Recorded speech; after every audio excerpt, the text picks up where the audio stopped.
Emma Mormon. I'm the chair of the Visual Arts Committee, and I have my exec team here and some really great artists and professors of the Performance Study program at Texas A&M. So with that, I'm going to go ahead and pass it to Josh and the other artists and go ahead and let them introduce themselves today. Howdy, my name is Joshua Carley. I'm a junior performance studies major, as well as the gallery director for the Reynolds Gallery and the Visual Arts Committee. Thank you guys so much for coming. We are super excited to host this and get the chance to talk with artists and students. So I am going to be under the assumption that everyone has had the chance to either visit the gallery virtually or in person. But if not, I will quickly share our virtual exhibit, and then as we go through the pieces, if any of the artists, as they go to their slide, would like to introduce themselves, that would be wonderful, just so that everyone can get the chance to put their piece to the face. So if they have any specific questions, they know who to direct it to. So I believe I'm able to screen share, so I will do that now. All right.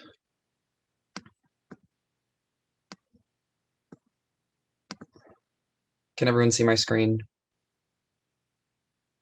Perfect. All right. So again, this is Curating Performance, which will be in the gallery until Friday, I believe, until tomorrow. So if anyone has not had the chance to see it in person, I would highly recommend it. I'm a little biased, but still recommend.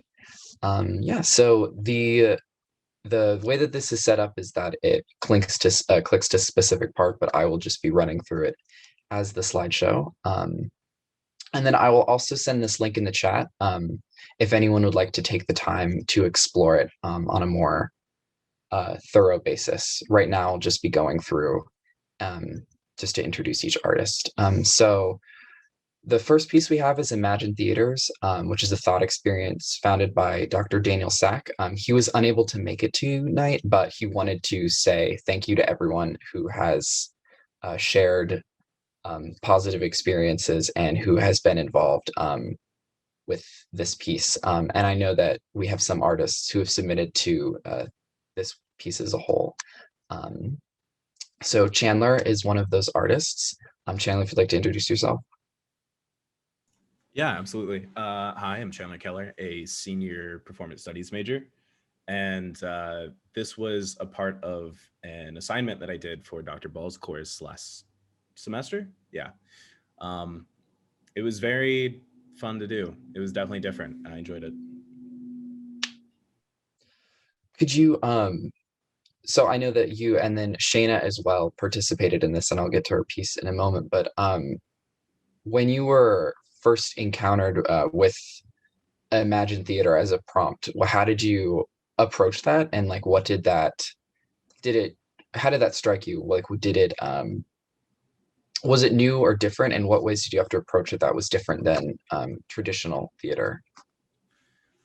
It was very new. The way that I had seen it is like I had this prompt, and then this prompt didn't tell me anything. Like I couldn't comprehend it. So I looked at the examples, and all of them were vastly different. So I was like, okay, the door's wide open. I can do whatever I want. So I decided I will make a script, but without a script. It's pretty much just it's like a short story at this point almost, other than saying this is scene 1 and 2 and 3. And that's how I approached it. And so I just took inspirations that I had and decided to run with it. And that's how I came with this. Thank you. Yes, and we will ask more questions as we get to that section. And then, yes, your piece is in multiple parts. So like I said, I will share this afterwards so anyone can read it more thoroughly. Other students from this class also participated who are unable to make it tonight, such as Olivia Lozano, Matthew, Jacob Gallimore, and then Sheena, you are here with us today. Would you like to introduce yourself? Sure. Yeah. Hi, my name is Shayna. I'm a senior English major, and I'm a performance studies and psychology minor. I also did this project as part of a project for Dr. Ball's class. And Yeah. Was there a question that I was supposed to remember to answer? I'm so sorry. Oh, no worries. I guess so. So Chandler talked about kind of the process of creating an imagined performance. Did you have any specific inspirations that you pulled to help create this? Yeah, actually, so I was kind of in the same boat as Chandler, because when I read the prompt, I was like, wait, oh no. And I I panicked, and then I cried about it. And then I asked Dr. Ball if I could go to his office hours. And he was like, yes. And I was like, thank you. And basically what I realized is that I spend a lot of my time, which I already knew this, but I spend a lot of my time overthinking things. And this was something that needed to be not overthought, underthought, if you will. And what I did was I took inspiration from the world around me, and and experiences from the beginning of the pandemic. So like empty grocery shelves, the feeling of like panic in the grocery store, like not, and it was before like masks and stuff were mandated. So you're like, how close do I like get to people? Like, I'm not really sure, this is awkward. And things like that. So that a lot of that played into what I wrote. Thank you. Some other artists also participated in this class experience as well. Michelle Castro, Nia Wilson, Patton, and then myself. I was fortunate enough to be in this class as well. And then some other artists, Lizzie Perry. So those were all, like we mentioned, those were all from Dr. Ball's class that he taught. And that took theater to kind of a new experimental level of breaking that down into a text-based format. So it's less visual, but we're very glad to still have it. So moving on, this is a piece that I was able to contribute to based off of, and if you'd like to read that more, that is also on our virtual exhibit. And then I know that Marilyn Gann, I don't believe Marilyn was able to make it tonight, unless I've been mistaken. But we're happy for her piece. It is photography and costume, which she made herself in quarantine, that reflects kind of the emotions behind quarantine. And then Professor Dexter created this piece for a former project. And is Professor Dexter with us right now? I don't think she's here at the moment, but she may be here in a later time, I believe. I could talk a little bit about the piece because I was involved in the project, if you'd like, Josh. Oh, of course. Yes, please. So this was a prototype costume design for a performance collaboration we did with a company that came down from New York, Third Rail Projects, that do immersive dance theater. And for the piece, we moved into what used to be the Parker Lumber Building in downtown Bryan, what is now the Art of War Sake Bar. But at the time, it was being used as a gallery space, and it had once been, at various points in its history, a bank. It had been a lumber yard, wholesaler, those sorts of things. And so this notion of wood, trees, lumber had become the sort of leitmotif that was throughout. And Professor Dexter had the brilliant idea of trying to incorporate that into a garment. And that's what we see here in this prototype. Thank you. Yes, this piece normally, when it's not in the gallery, it lives in the costume studio, which is in the first floor of the Liberal Arts and Humanities building. And as a student going in and out, it was always wonderful to see her work. She is a phenomenal costume designer. All right, so our next piece is by Alex, who I don't believe is here with us as well, but I believe that she worked on this piece for her Performance 101 project, which was Dr. Spalink taught this class, which is a mandatory class for all performance studies students. And she created this also as a reaction to events that happened this year, such as coronavirus and the protests for the murder of George Floyd. And she used newspaper articles and paint to reflect the emotional journey that one goes through, and trying to create a community when you are in quarantine. And she also has a video component, which can be viewed as well on the virtual exhibit. So Chandler, who is here, also was able to submit these images. Could you talk about these a little more? Yeah, absolutely. So my coursework last semester consisted of Aglanicus tiger, Aglanicus tiger, Aglanicus tiger, and Dr. Ball's class. So this was pretty much all I did last semester. I was given the role of video designer. I think that's what it was. So there were a lot of changes that happened because we never planned how it was going to go exactly for the performance. So what started out as maybe making 1 or 2 backgrounds for a projection turned into making 13, I think, and poster and editing all the pre-recorded stuff we did. And this was probably the first time I had used Photoshop since sophomore year of high school. So it'd been like 6 years at this point.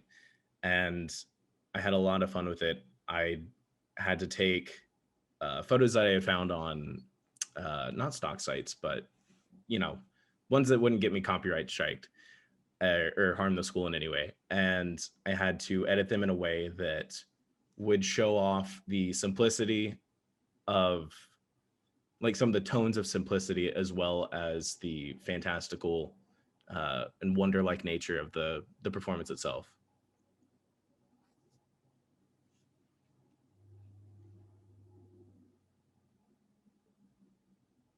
Thank you. Yes, I was fortunate and able to go to this performance, and it was they're wonderful images in the gallery, and they also served really well as Zoom backgrounds when they were in the giant Rudder Auditorium. That was a stunning way for it to be presented as well.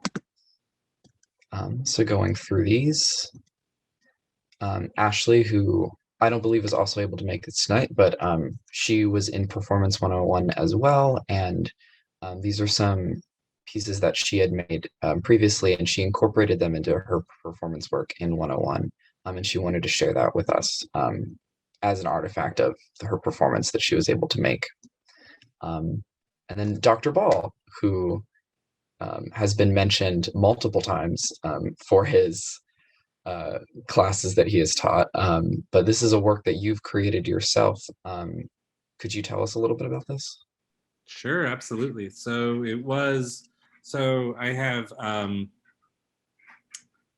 few different art practices in my spare time, collage mainly, but then also woodcuts. And I've been making woodcuts for off and on for, let's say, 25 years, but with a big break in the middle there. And about 2 years ago, I got very heavily into it again. Around the time I was teaching our course, Collaborative Performing, which is the course in which we produce a show, the same course that produced Aglanicus Tiger this last fall. The year before, I was teaching, and we staged a production of Anne Washburn's play, Mr. Burns, a Post-Electric Play. Mr. Burns, a Post-Electric Play imagines a future in which a virus has wiped out a certain amount of humanity, leading to the collapse of the electric grid and a nuclear catastrophe on top of it when various nuclear reactors go offline. In the first act of the play, a group of survivors find each other around a campfire and begin to recount one of their favorite episodes of The Simpsons to each other. The episode in which that's a parody of Cape Fear. In the next act, we find that this same group of survivors has formed a small theatrical troupe, and they're touring the countryside performing that episode of The Simpsons and other episodes of The Simpsons as a sort of repertory show, because of course there's no electricity, there's no television. In the third act, we jump ahead another 100 years to discover the new art form that these touring repertory companies have become, this sort of twisted version of the Cape Fear episode of The Simpsons, essentially now become a sort of musical theater opera event. So to create an advertising image for the show, I decided to make a woodcut, but I also couldn't use the copyrighted images from 20th Century Fox of The Simpsons. So I had to use some images that would sort of connote of The Simpsons, but also give us that otherworldly post-apocalyptic effect. So it's the blue and pink is a reduction print where I printed the pink part first and then cut away more and printed the blue. And then I had a second plate with the television image, and I printed that over top. And in addition to serving as the advertising image, this was a little memento that the cast and crew were able to take copies of away. We did a run of, I think, 18 total copies of the print. Thank you. Yes, I was also able to attend this show, and pre-COVID, and like it was mentioned in the chat, maybe it was foreshadowing of events to come, but hopefully it will never get to this state. Fingers crossed. And then this next this next section of the gallery is works by Jeff Watson, who is a staff member of this department, who is with us tonight. Jeff, would you like to talk about your work and then introduce yourself and your role in the Department of Performance Studies? Yeah, so my name is Jeff Watson. I'm the theater facility coordinator for the Department of Performance Studies. Basically, I maintain the performance space, our black box theater, and run our scenic shop where we build and design set pieces and props and other things to decorate and outfit a scene for a show. Me personally, I've really taken an interest in small hand props, mainly because of the space that we're in. It's not a large space as traditional theaters are. It's a very small black box and it only seats 50. So, you know, the audience is right on top of the performers. And so I think there's a good detail of props that need to go into to help convey the scene a little bit cleaner and make it more more realistic look to it.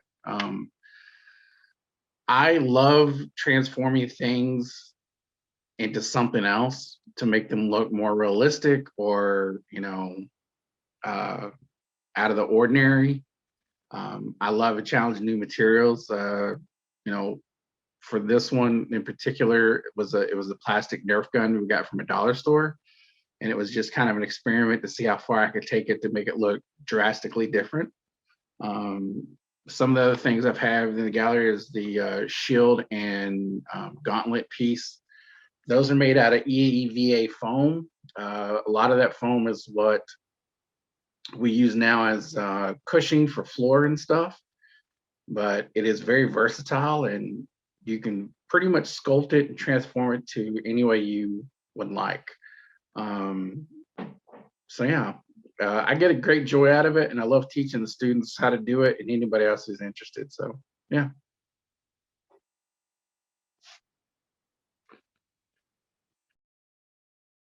Thank you. Yes, as I think a lot of students in the department have been able to visit the scene shop pre-COVID, and then still fortunately under the right conditions still now to help out with projects. And Jeff is a master at working with any sort of materials. And I love the work that he's done, and we're very thankful to have your work exhibited here with us. So Olivia Parker, who I believe is here, could you tell us a little bit about your piece? Of course. So the hula hoop base dress goes on about like overalls. And I made it for Professor Dexter's performance in the gallery per 460 class last spring.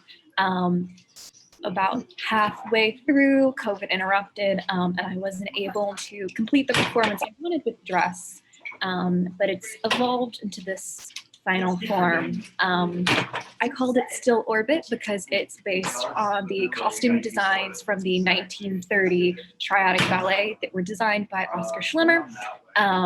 They really sought to hide the performer's body, experimenting with pure geometric shape. My work often goes the opposite way, finding the human in the geometry, and that's what I wanted to explore here. It is not easy to wear. I don't recommend it. You have to take extremely small steps. I can't raise my arms in it, which is part of the experiment of the piece. There's a video of me attempting to maneuver in it on my YouTube channel. If you're at all interested in seeing me run around like a chicken with my head cut off, that's there. The mask is wearable. It's a piece of shiny gift wrap with circle eyes and various appendages that dangle off of it. She's meant to look like she's in motion. I'm not. There's a big truck, I apologize. I'm not sure how well that effect carries off, but yes, she's going somewhere. We don't know where, but yes, thank you. Thank you.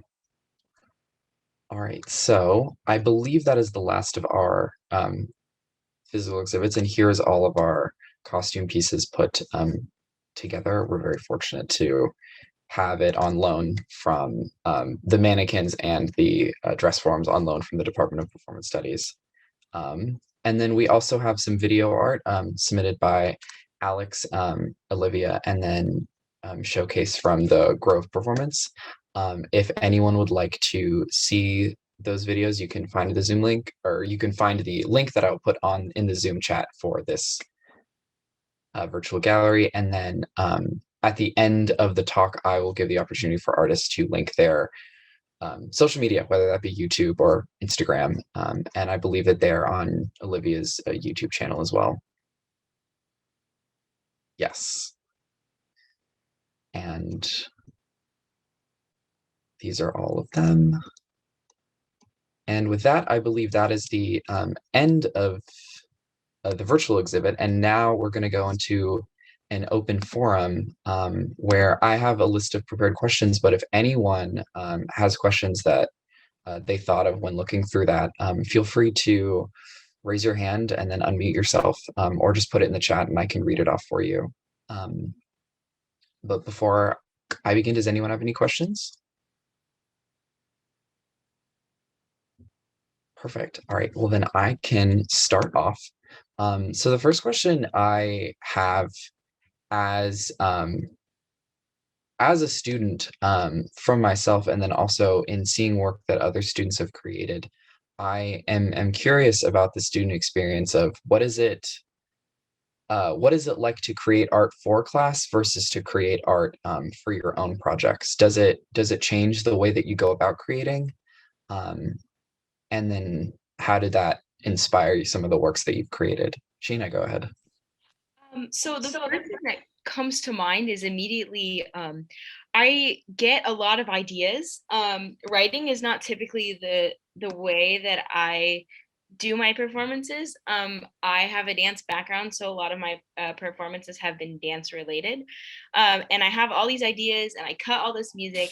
And I find that actually having to do them for a class makes me more inclined to finish them. I have a lot of half-finished things just lying around because my brain is so scattered all the time, and all these ideas are coming into fruition. All of this choreography, all of this movement, and it's all different.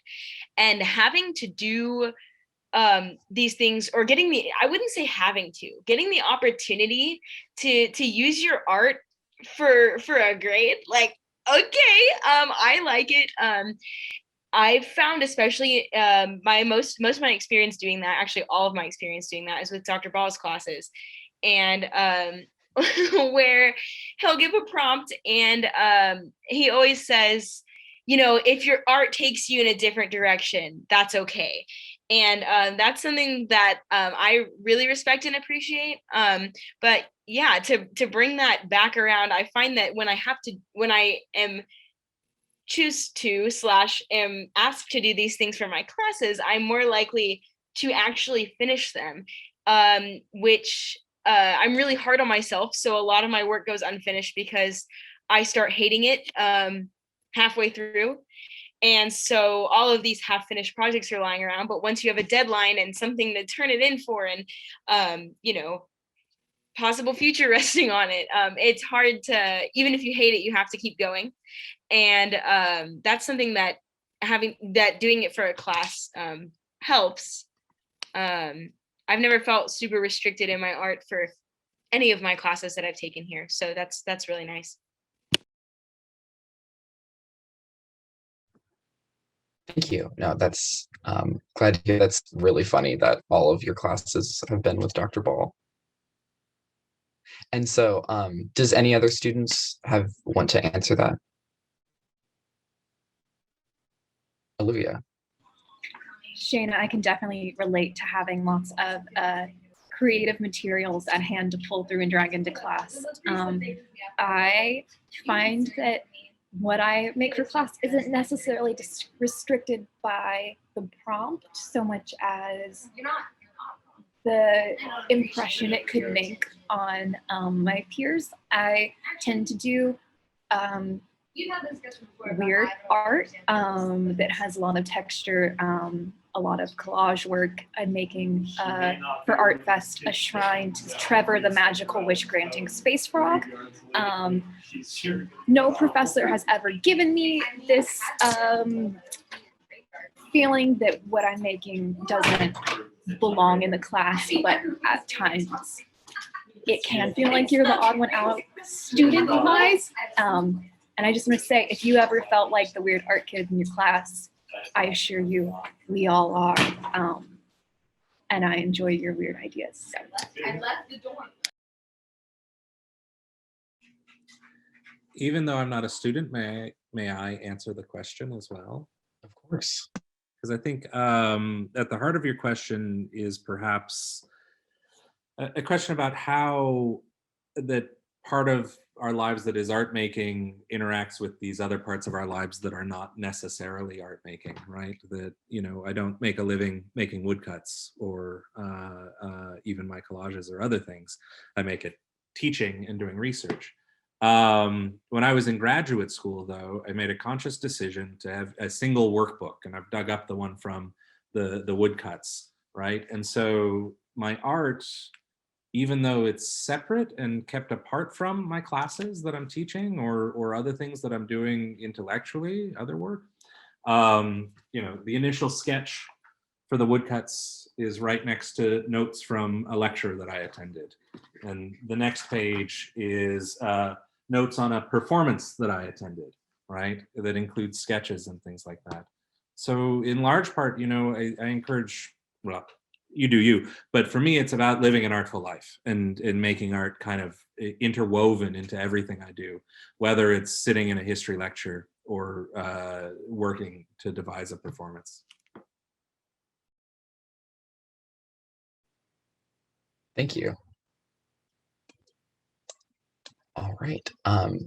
So that was my next question was actually for you, Dr. Ball, as well, and for Jeff Watson as well, if you would like to answer. As your roles as mentors and as faculty and staff members, creating opportunities for students like we've seen either in classes or in workshops, how do you go about creating educative experiences for students? Is it from your own life, or like how do you go about finding things and just talk about that experience? Let us see behind the curtain of what it is to be a professor and a staff member. Jeff, do you want to go first since I just spoke? Yeah. So for me to pick the projects that I pick, tend to normally on a normal non-COVID epidemic My projects relate to fit into the design of whatever show we're working on currently. Now, that being said, I try to come up with a creative way to show students and other people participating in the class a unique way to make an item or a set piece that's something that's not traditional. I am a huge fan of non-traditional building materials. I like cardboard, paper mache, EVA foam. I have been looking into in the last year 3D printing. We have a 3D printer in the department and we have experimented a few times with it. It's one of the things I really enjoy doing. My biggest project that I like to do though is to incorporate as many students as I can into it, because so many of the things that I do are things that students have never had the chance to do before. So I am trying to pass on the knowledge of illusion making, if you will, to students and to the next generation. That's my personal pride and passion right now. Working with their hands to be creative and to express their art from not only notes and thinking of in the mind, but to actually transform that from those ideas on paper and in your mind to something that's physical that we can see and touch and hold. And that's what I love to do. And that's kind of where I try to gear my projects from. So if I can teach a new method working with some kind of material that will help them bring to life their art, that's kind of that's what I go for.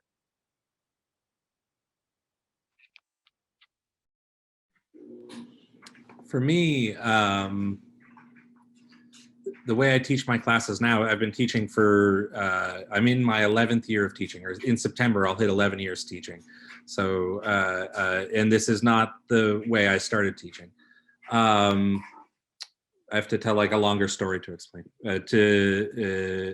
When I got out of my undergrad, I spent 2 years making theater and working a day job, making theater at night. I entered graduate school after those 2 years on an academic track. And if you're in an academic track like I was, as opposed to a sort of fine arts track, they discourage art making, even though I was studying art for the next 10 years of my life, right? So I got away from all my arts practices in that time because I had to professionalize as a scholar and as a teacher. And so then when I began teaching in 2010 and year after year, slowly added in a little creative project here and a little creative project there. And it was about 5 years ago that I realized, no, you need a creative project in every class, or at least the option for it. And then it's only in the last years when no, we're going to make art every week. And that's going to be an essential part of what we do. And it's different. I do it very differently from Jeff. You can think of Jeff and I kind of coming at different angles from the same problem, right? Jeff wants to equip students with skills and that will facilitate them to make what they will. I want to, and we need both of these things, right? I'm coming from the other angle, which is to say, I know you already have a lot of different skills. Let's, think of conceptually about how we're applying those skills or putting them to work. What we do, think differently about what we do with those skills, if that makes sense.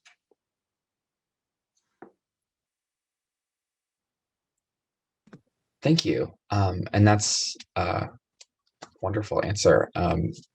That leads to the question by Olivia Parker, who put it in the chat, but I'll read it for her right now, is how do you navigate allowing students to experience failure, which is a key part of the creative process, without getting crushed? I can go first this time. I have two answers. The first answer is I'm terrible at it, right? Like those of you who've been in my class, like everyone's work is fantastic and I love it every day. Like that's just the answer I'm going to give. If you're in my class and you're in this Zoom right now, your work is fantastic and I love it. And I've always loved it. Every piece you've ever made, it's fantastic. The other side of it though is remembering that the failure is a key part of the creative process, right? So you only get hit with it as failure if you think of it as the end point, as opposed to part of a process that's ongoing that you're working with. And process, I think, is central to the approach we take in my class at least, Art.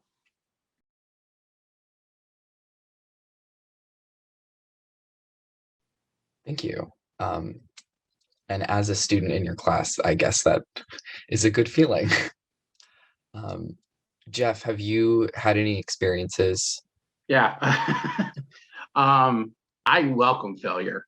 I want you to fail because for me, I think the exploration of trying something and it doesn't work educates you into finding another solution.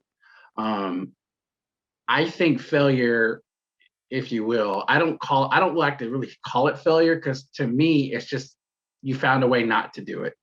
That's how I look at it.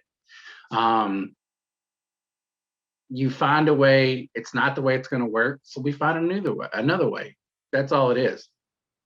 But that process is the process of skill, skill building and developing your knowledge of how to produce physical art. You know, the one thing I have to say to students and anybody who comes to my shop and works with me is, I think if you let it get you down and stop the process, that's the failure. You know, making a mistake and having to start all over, that's fine. That's what it is. I mean, that's part of art making, is to experiment and learn new ways, find out, you know, which approach is going to work best for you for this project. You know, I can do a one method for 2 or 3 projects and it works fantastic. And for that 4th project coming along, there's no way it's going to work. But that lets me know, okay, well then let's approach this a different way. Sometimes I've had to go back and, you know, talk to my colleagues like Dr. Ball or somebody else and said, you know, I've been looking at this and I've been doing this. What do you think? And, you know, get some feedback from some of my peers. I've made mistakes. You know, I still make mistakes all the time. And I'm constantly having to look up different techniques and stuff. So yeah, you know, quote unquote failure, I welcome it. I love it. It's a way to charge at something a different way, and you know, get that full experience of fail and succeed. And to me, like I said, I don't see it as a failure. I just see it as a step in the process of, you know, creating art. The only way I reiterate, the only way I see it as a failure is if you let it stop you and you give up on that project or turn away from it. I mean, yeah, just keep trudging forward and finish your project.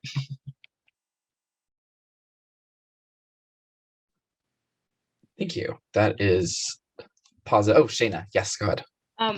So I'm definitely not faculty or staff, but I find that after joining the department and being able to like be instructed on new ways to create art, I never found that I was graded on whether or not I failed to create art.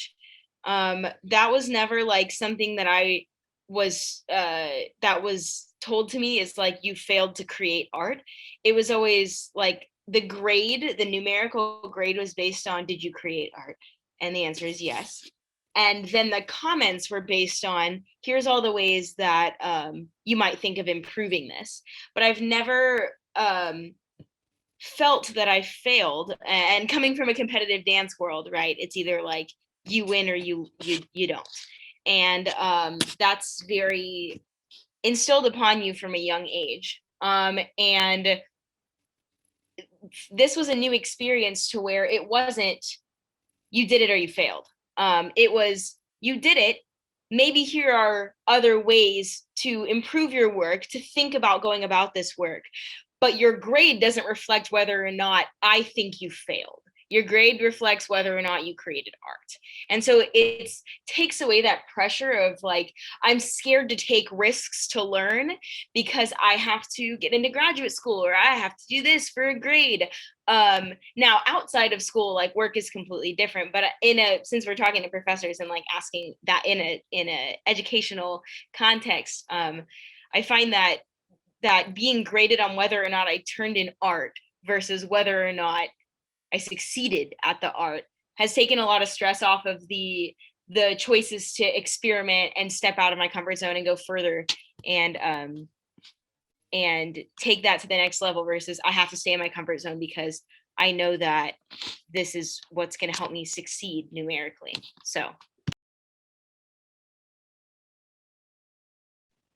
Thank you. That leads me to my next question. So we talk about, obviously with failure, like don't give up, don't consider your mistakes to be failures.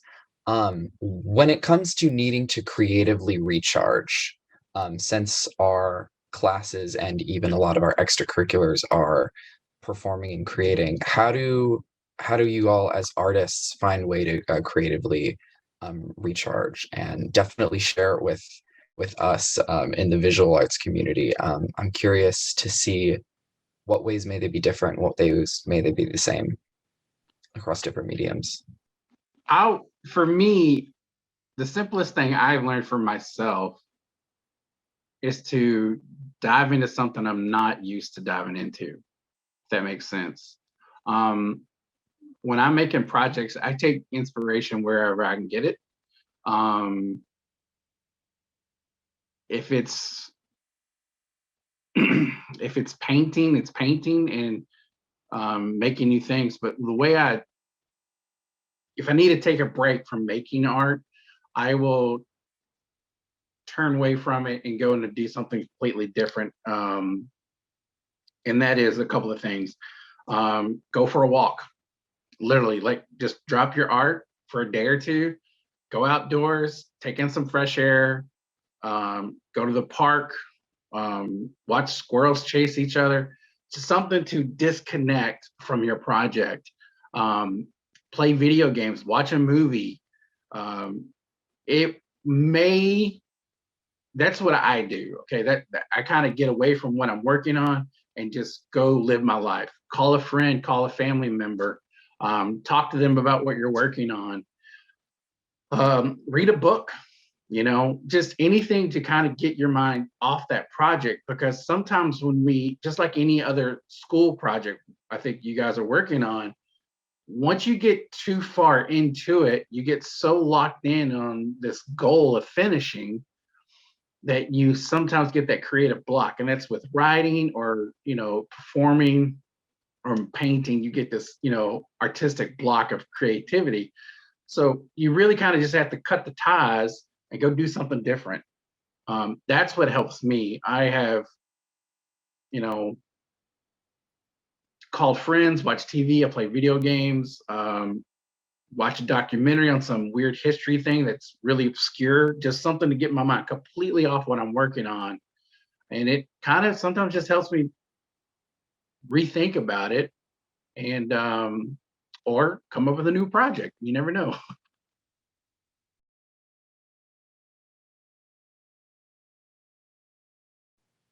Thank you. Does anyone have anything else they'd like to add? Shayna, you like to spend time with your dog? Anyone else have any pets or that they spend time with? You can hold them up to the camera if you want. You'll what? The cat may come back around. If she does, I'll make sure she can be seen. I miss art museums. I use art to intellectually recharge, and I know that it's not that. Oh, here comes the cat. Thank you. There we go. This is. Sorry, the cat's here. She left.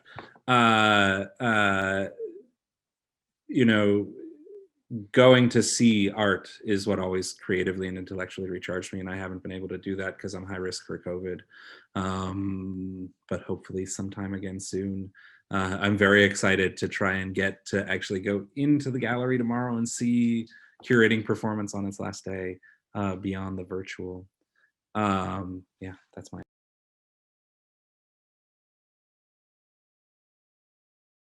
Absolutely. And shameless plug for the Visual Arts Committee, but our next exhibit, Art Fest, will be from also a student submission, but this from all around. And it is a wonderful exhibit that we do every year. So if you would like to come, I also highly recommend coming in person to all of them, actually, but this one especially for sure, to get the whole scope of all of the projects that students have made.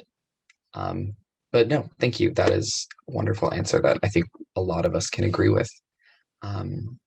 So another question I have, kind of for students. So this is a collaboration with the Department of Performance Studies.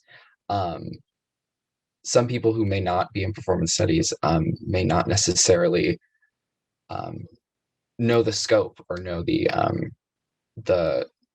breadth of everything that we may have to do in our classes. So does any student, not Dr. Ball, want to explain what performance studies is in their experience and what brought them to this point in their art making career? But if nobody wants to answer, then Dr. Ball can. I just would like to hear what other people would like to say. I can say what I said in my thesis presentation.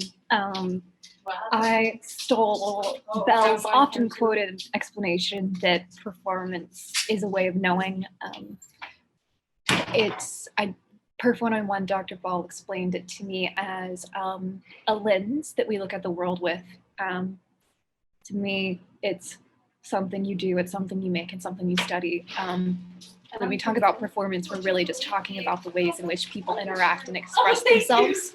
I got here because I was a musical theater kid who couldn't decide what she wanted in life, and I wanted to pursue all of my talents doing one thing. And I think I've decided I'm a performance artist now. I think that's the plan, but we'll see. But I'm very thankful for the department and the incredible faculty and staff who have supported me in my work over the last 3 years. Yes.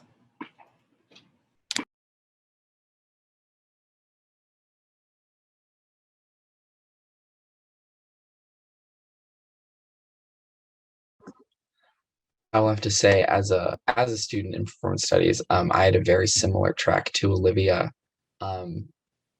in a lot of ways, whether theater, moving around, things like that. And I definitely love for the Department of Performance Studies as a place to be really interdisciplinary. I think that's a word that we throw around a lot, but I also truly believe in it. I'm able to marry my museum studies and then visual art and then also philosophy. And there are times when it can start to feel like everything and nothing at the same time. But it's moments like these where we're able to kind of focus that I think performance studies is a strong field that showcases a lot of talent, both scholarly and artistically.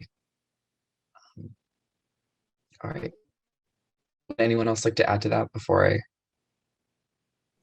Yeah, sure. I'll say something. I had a completely different history than either of y'all. I had no experience doing theater or any art making of any kind. I had started here at A&M with an engineering degree. I think I changed majors 4 times, and then I ended up here. and it wasn't until I think last semester that I finally enjoyed doing school, and that was whenever I was only creating art. I was only making stuff for Gonki Steiger, and then I also noticed like the things that I had learned are actually useful. I was watching, I don't remember what, and I remember thinking of like a conversation we had in Dr. Jabal's class last semester, and I was like, oh, power dynamics. Oh, that's a bad relationship. Wow. And I just thought it was really cool, and I really enjoyed my time. I think this is my, I'm a little biased, but I think it's my favorite major out of the 5 that I've been in.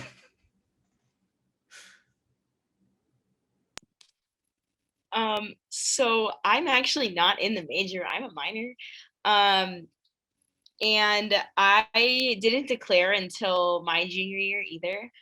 I already had a psych minor, and I was like, okay, I've always loved creating dance art because that's all I've done.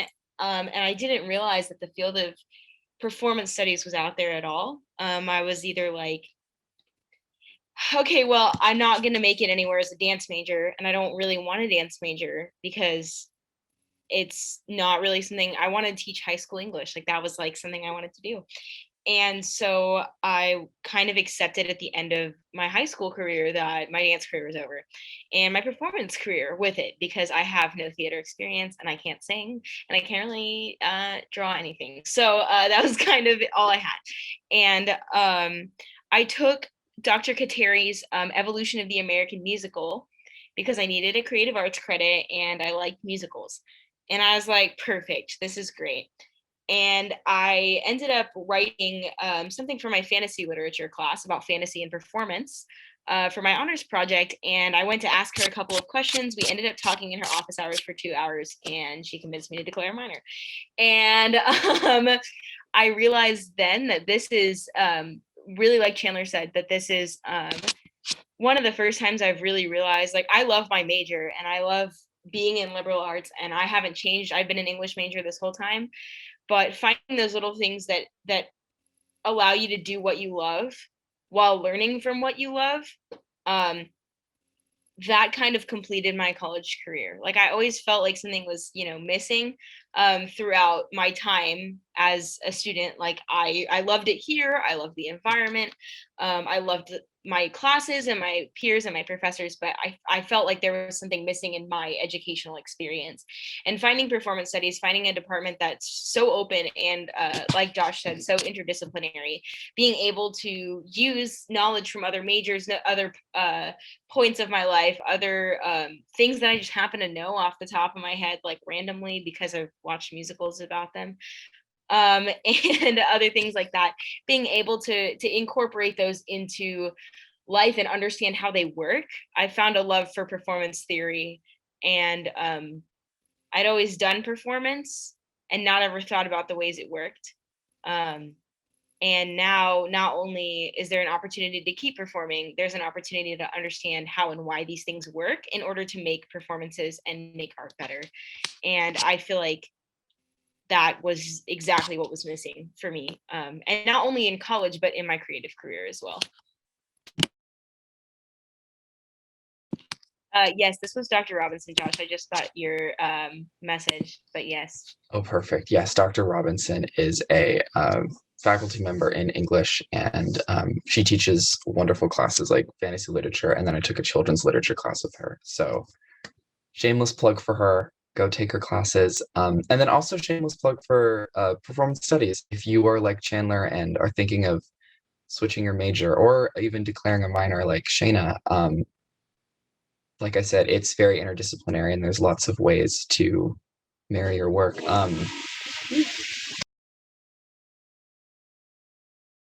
Dr. Ball, now that students have spoken, would you like to add to this topic of performance studies? No, I thought that all of your answers were fantastic. Perfect. So I would like to say that we have hit our 1 hour mark, which is normally where we end. Would everyone be comfortable staying around as I ask one final question? Just from my perspective, so for a little backstory, I have been in the process of getting this exhibit, trying to get up for a little over a year now. This was originally planned like pre-COVID, and it was pushed back, and then COVID happened, so it was pushed back again.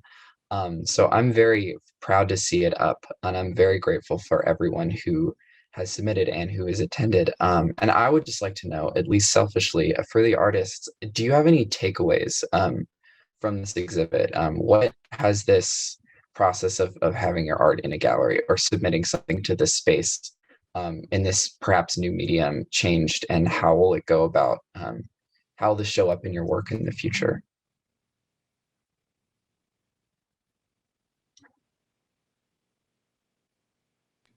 I think just having a project finished outside of the context of class is very powerful. So much of what we do is based on the semester schedule, or maybe if you're doing a launch project a year, or if you're working with Fade to Black or Dance Art Society, those tend to be shorter term engagements. And the theaters, clubs tend to run on semesterly schedules. So what happens is you don't get to sit with anything for very long. And I think perhaps the silver lining of this exhibit taking so long to come to fruition, because I've watched you struggle to push this thing along for a year and a half now, and I'm very proud that it's been accomplished, is that we were able to really, even if work was made recently, like the Iguanake's Tiger, or was older, like The Prince from Mr. Burns, the ability to sit with something in college feels like quite a gift. And just with my work, the bits and pieces that were added to it really accumulated over the year. And it was fun to have time and space for that process to occur.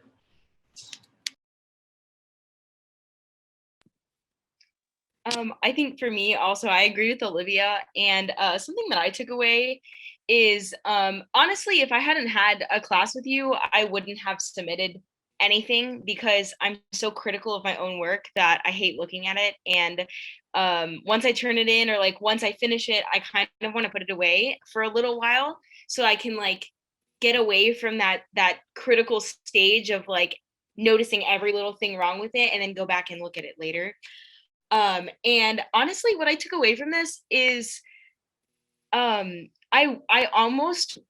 wish I had been more confident in other projects that I've done as well, in order to submit those to be to you. And I think that that's something personally for me, that's a huge step. I've never really had that confidence in my own work, and so not only is that surprising to me, but also now, as a dance teacher and as someone who educates dance leadership, like being able to tell my students, like, hey, just step outside of your box once and see where that takes you, because I wouldn't have ever thought to submit anything, especially of my own work, to a gallery like this. And I want to thank you for the opportunity for us to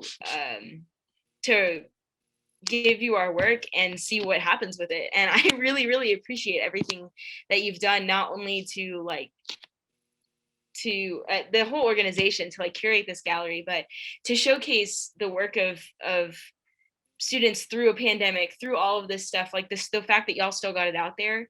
I wish that I had the confidence in myself before this, and now seeing how much everyone enjoys looking at other people's work, I think that's something I'm going to take with me for a really long time. Thank you, Shayna. And you touched on a really good point of the support that I've had to be able to put this together. Obviously, as a performance studies, this was my brainchild, but I would not have been able to do this without the help of the VAC, who are wonderful. And then also speaking of VAC, Shayna, if you have the confidence to submit more work, like I said, ArtFest is still taking submissions for the next 2 days. For anyone here as well. Chandler, you unmuted. Did not mean to cut you off. No, you're good. You're good. I just wanted to say that like I completely agree with Shayna. I had never even considered myself an artist until this point, or until like the work that I had submitted and all that, because, you know, engineering background, I never even touched a pen to paper other than writing a report and hating myself afterwards. So I really appreciate the opportunity that this gave me, and allowing me to explore things that I enjoyed more, and taking time to work on something creatively outside of class. Although most of them are never finished, but I can now say that like I can attempt to do something that I enjoy just to see how it comes out in the end, and could be more thankful for that. It's given me a lot of joy.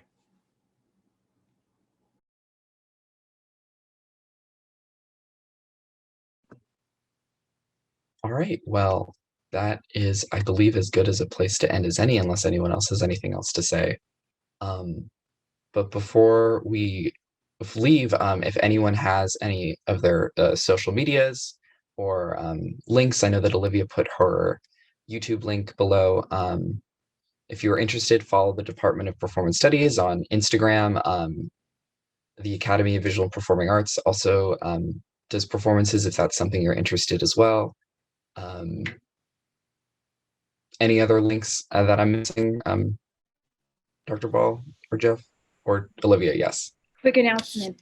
If anyone wants to make excellent or mediocre frog art, 2D or 3D, I am accepting contributions to the shrine. And the idea is that there'll be a QR code next to it, and people can scan the QR code and submit their wish anonymously for Trevor the Space Frog to grant. So let me know. I think I'm going to drop my email in the chat as well. I'm taking stuff through Saturday morning, but really Friday night. Yeah.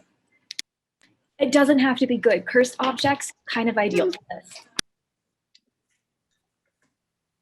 And I've added a link for the next AVPA show. That's the Academy for the Visual and Performing Arts. We have a live stream coming up, The Just and the Blind, which is a collaboration between spoken word artist Mark Bamoudi Joseph, the choreographer, the composer and violinist Daniel Bernard Romain, and the choreographer and street dancer Drew Dallas.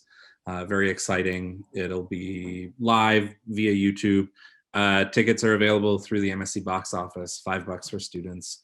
We hope to have a good audience. It's an exciting show. That's all. Perfect. Thank you so much again for coming. I will speak for myself, but I think that this was a wonderful discussion, and I loved hearing from all the artists. And from the nods that I've seen, I think that us in the VAC have also appreciated you coming as well. Emma, do you have any announcements that you'd like to say before we officially dismiss? So you touched on it a little bit. If you'd like to see the show in person, tomorrow is the last day. The galleries are open upstairs from 10 to 4 in the MSC, and it's also online on our website. You just have to go to vac.tamu.edu. And on that same website, you can get all the information about ArtFest if you would also like to enter into that.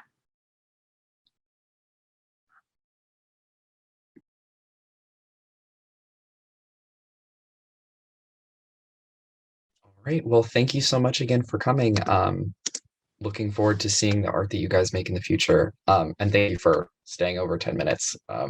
Hopefully I won't take up too much of your night, but have a wonderful night and a wonderful weekend. That is hopefully warmer than last weekend's. All right.